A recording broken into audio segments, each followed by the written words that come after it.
Aristo is taking Eudoros to court for plagiarism. No. I was visiting the docks and heard it from Aristo's wife herself. His wife? She works herself into his I theories of ask anatomy. horses badly. The building alone. Have you seen his wife? Look up at Is that everything to your expansive liking, ceiling. my lord? Simply divine.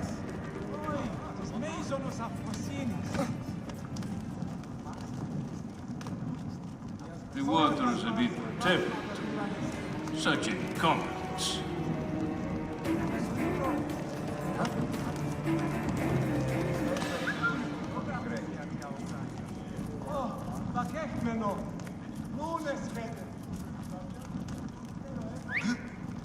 Damn sut, what are you playing at? My lord, are you properly served? Why? See that my towels are ready.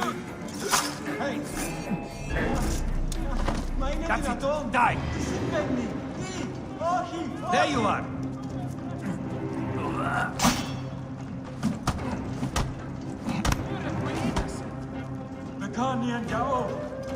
Give me a hand over here. That was too close.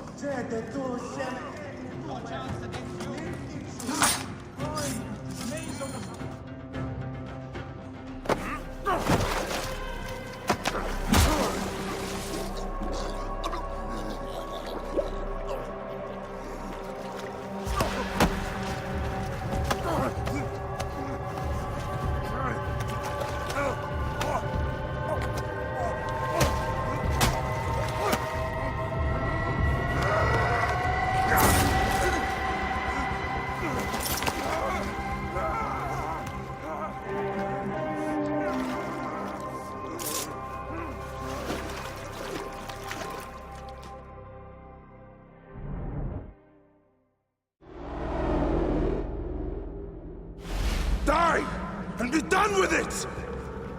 May the gods curse you. What cause have you to kill me? It was you who murdered my son before my eyes! You are a fool. At the temple! In Siwa!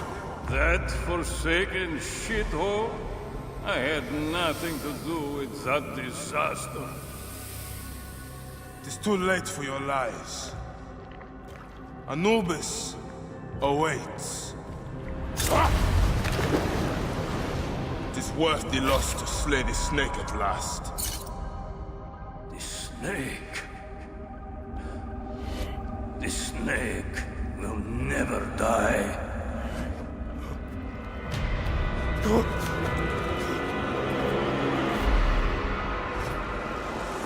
Son of Apep, the Lord of the Duat awaits.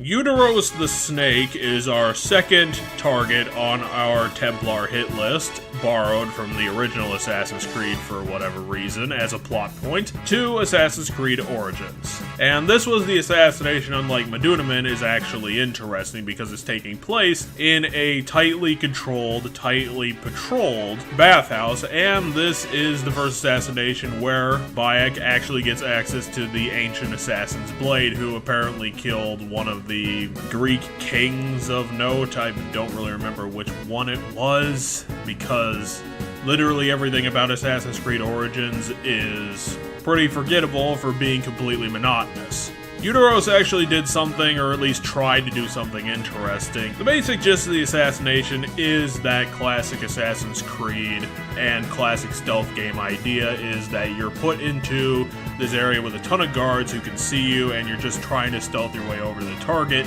It's actually pretty difficult, so you have to learn the patrols, you have to use your tools, and just try your best to get over to the target. It is a brilliant trope, and I am glad they brought it back, because it creates incredible tension for having your target 100 meters away from you and being blocked off by 4 guards, and just having to pick your shots. It's a classic trope for a reason. It's because it works.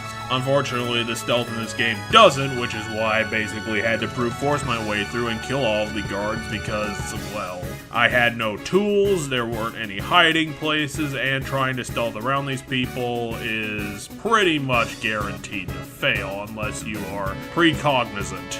But when you do eventually get over to Eudoros, he does actually die in an interesting way because, as anyone who has played more than one Assassin's Creed game could see coming, Bayek accidentally cut off his own finger while killing Eudoros after getting into that classic strangle competition thing that you see in movies because, again, Ubisoft are a bunch of Hollywood hacks at the best of times. Then we learned that Eudoros was actually not the snake that was the one who forced Bayek to kill his own son, and so the revenge quest continues.